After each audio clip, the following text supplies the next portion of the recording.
नंतर एकनाथ शिंदे साहेबांचा पक्ष संपवला जाईल हे आम्ही आधीपासून म्हणत आहोत आणि त्याच पद्धतीने भाजप वागतंय। अजितदादांना असं वाटत होतं 9 तिकीटं त्यांना मिळतील, पण आता फक्त 4च मिळाले। ते 4 कसे मिळाले, कशी दिली गेली याचा अंदाज आपल्या सगळ्यांना आहे। आणि शिंदे साहेबांना असं वाटत होतं 19 मिळतील, त्यांना कुठेतरी 10-11वर थांबावं लागतंय। हे जे काय चाललंय ना, हे आधीपासूनच आम्ही सांगतोय की भाजप असा पक्ष आहे जो मित्रांना संपवतो आणि आजपर्यंत ओबीसी नेत्यांना सुद्धा त्यांनी संपवलेलं आहे। मुंडे साहेबांना अडचणीत आणलं, पंकजाताईंना अनेक वेळा राजकीय दृष्टिकोनातून अडचणीत आणलं, फुंडकर साहेबांना अडचणीत आणलं, खडसे साहेबांना अडचणीत आणलेलं आहे। त्यामुळे हा जो पक्ष आहे भाजप, त्यांना फक्त सत्ता माहिती आहे, पैसा माहिती आहे, दबावतंत्र माहिती आहे, पण सामान्य लोकांचं हित माहीत नाही। बारामती मतदारसंघामध्ये अजितदादांच्या जास्त सभा पाहायला मिळत आहेत। अजितदादांना लोकल नेता भाजपने बनवलेला आहे। अजितदादा आणि त्यांचा जे सर्व नेते काय म्हणत होते, पवार साहेबांबद्दल वयाबद्दल सांगितलं होतं। 84 वयाचा जो युवा आहे आमचा, 50 ते 60 सभा अख्ख्या महाराष्ट्रामध्ये घेणार आहेत आणि महाराष्ट्रात ते फिरणार आहेत पवार साहेब। पण अजितदादा कुठे आहेत तर बारामती मतदारसंघामध्ये आहेत। आता स्वतः उपमुख्यमंत्री आहेत, पूर्वी मोठे नेते राहिलेले आहेत। पवार साहेबांच्या मार्गदर्शनाखाली ते जेव्हा काम करायचे तेव्हा अख्ख्या महाराष्ट्रामध्ये नेता म्हणून ते फिरायचे, भाषणं तिथं करायचे। ह्याला 2 कारणं असू शकतात। एक, इतर जे पक्ष आहेत मित्र पक्ष त्यांच्याबरोबरचे कदाचित दादांना बोलू नये असं कार्यकर्त्यांचं मत असावं, कारण का दादांबद्दल एक फार नकारात्मक वातावरण अख्ख्या महाराष्ट्रामध्ये झालेलं आहे। त्यामुळे दादा तिथं आले आणि भाषण जर केलं आणि चुकून एखादा चुकीचा शब्द गेला तर त्यांचीच मतं कमी होतील, म्हणून दादांना बोलवलं जात नसेल। नाही तर दुसरा विषय की बारामती मतदारसंघामध्ये दादा आणि त्यांचा उमेदवार पुढे 3-3.5 लाखाली मागे दिसतोय आणि सुप्रियाताई कमीत कमी 3 लाखाली निवडून येणार आहेत। त्यामुळे आपल्या उमेदवाराला कमीत कमी कुठेतरी जी काही सुप्रियाताईंची लीड आहे ती कमीत कमी करता येईल का, यासाठी कुठेतरी दादा प्रयत्न करत असावे असं मला वाटतं। पण भाजपली दादांना एक लोकल नेता बनवून दाखवलेलं, ज्याची भीती आम्ही सुरुवातीपासून बोलत आलेलो आहे आणि येत्या काळामध्ये राजकीय दृष्टिकोनातून त्यांना खूप मोठ्या प्रमाणात अडचणी भाजपच निर्माण करेल असं आम्हाला वाटतं। उमेदवारी अर्ज त्यांच्या नावावर अर्ज घेतला होता बॅकअप म्हणून, पण तो अर्ज भरलेला नाही आणि भरलाही जाणार नाही।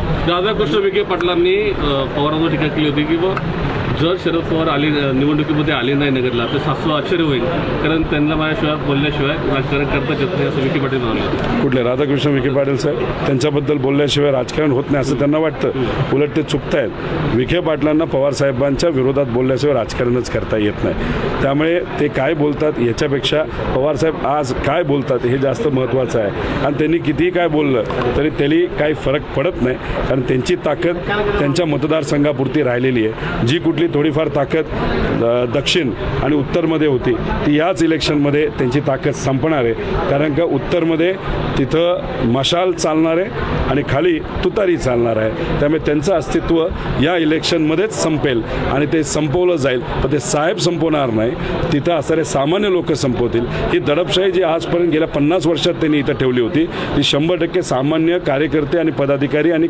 सामान्य नागरिक म्हणून ते त्यांची दडपशाही आणि 50 वर्षाची सत्ता इथली नक्कीच संपली जाईल। म्हणजे नगर दक्षिणचं तुतारी वाजणं काय किती विश्वास वाटतो? 100% कमीत कमी 2 लाखाली तुतारी पुण्यश्लोक अहिल्यादेवी नगर दक्षिण तिथं वाजणार आणि उत्तर भागामध्ये मशालच पेटणार आणि दोन्हीकडे जो पक्ष आहे भाजप असेल आणि पलीकडे कुठला आपलं शिंदे गटांचा आहे तो तिथं संपलेला आपल्याला सगळ्यांना बघायला मिळेल।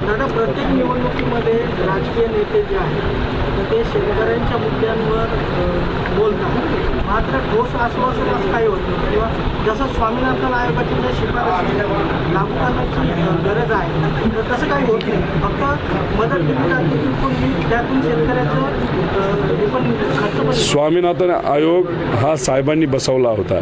98% मागण्या ज्या स्वामीनाथन आयोगामध्ये केल्या होत्या त्या साहेबांनी मान्य करून त्या लागू केल्या होत्या। त्याच्याचबरोबर जेव्हा केव्हा कांदा उत्पादक शेतकरी अडचणीत आला आहे, साहेबांनी मदत केलेली आहे. दूध उत्पादक शेतकरी अडचणीत आला आहे, तेव्हा साहेबांनी मदत केली. ऊस असू द्या, नाहीतर सोयाबीन, कपाशी, कुठलंही पीक तुम्ही घेतलं तरी साहेबांनी पुढाकार घेऊन तिथं असणाऱ्या शेतकऱ्यांना मदत केली. या मतदारसंघामध्ये ज्या कुठल्या MIDC आहेत त्या पवारसाहेबांच्या मार्गदर्शनाखाली सुरू झालेल्या आहेत आणि त्या वाढलेल्या आहेत. पण BJPचा काळ ज्या दिवसापासून सुरू झालेला आहे त्यापासून इथं एक सुद्धा कुठली कंपनी इथं आलेली नाही, हे आपण सर्वांनी बघितलेलं आहे. त्यामुळे शैक्षणिक संस्था चांगल्या असाव्यात, चांगला हाताला काम मिळावं, नोकऱ्या मिळाव्या, यासाठी MIDC आणि शेतकऱ्याचे प्रश्न या बाबतीत साहेबांनी नेहमी तिथं परफॉर्मन्स केलं आहे. त्यांनी काहीतरी तिथं करून दाखवलेलं आहे. उलट हा प्रश्न भाजपला विचारला पाहिजे, 10 वर्षात तुम्ही सामान्य लोकांसाठी काय केलं, पण त्यालाच उत्तर देता येत नसल्यामुळे त्यांची अडचण आज झाली. सुजय विखे जिथं कुठं जात आहेत त्यांना उत्तरच देता येत नाही आणि उत्तर देता येत नाही म्हणून पत्रकारांवर पण ते बोलत आहेत आणि सामान्य कार्यकर्त्यांवर पण ते बोलत आहेत. आणि शेवटी ते काय म्हणतात, तर तुम्हाला जमत नसेल तर तुतारी वाजवा. आता लोक 2 लाखांनी लीड देऊन तुतारी वाजवणारच होते. आता त्यांनी सांगितलं त्यांच्या कार्यकर्त्यांच्या मनात होतं तुतारी वाजवायचं. आता त्याच्यात 1 लाखाची लीड 100% वाढेल आणि 3 लाखांनी आपले लंके भाऊ इथून निवडून आलेले आपल्या सगळ्यांना बघायला मिळतं. सुजय विखेंनी एक टीका केली होती, केस कापण्याचा जो व्हिडिओ आहे तर तो टाकल्यावरून की बाबा केस कापण्याचा सोशल मीडियावर जे मी टाकतो, मी काहीतरी करतो म्हणून टाकतो. आता ते थोडेसे इंग्रजी समजणारे नेते आहेत, त्यामुळे ते कदाचित इथं केस कापत नसावेत, ते इंग्लंडला जाऊन केस कापत असावेत. आणि राहिला प्रश्न सोशल मीडियाचा, मला काय तुम्ही सोशल मीडियाच्या बद्दल सांगताय, हिंमत असेल तर मोदी साहेबांच्या समोर सोशल मीडियाबद्दल तुम्ही बोला, मग बघा काय होतं. गेल्या वेळेस तुम्ही फक्त फोटो फ्रेममध्ये होता म्हणून तुम्हाला तिथं सिक्युरिटीने ओढून बाहेर काढलं. आता परत हा जर प्रश्न मोदी साहेबांसमोर केला तर तुमची कॉलरच पकडतील आणि बाहेर काढतील, अशी परिस्थिती येऊ शकते. त्यामुळे सोशल मीडियाबद्दल मला तुम्ही सांगू नका. तुम्ही काहीच करत नाही म्हणून तुम्हाला सोशल मीडियावर काहीच टाकता येत नाही, ही खरी त्यांची अडचण आहे. थँक्यू.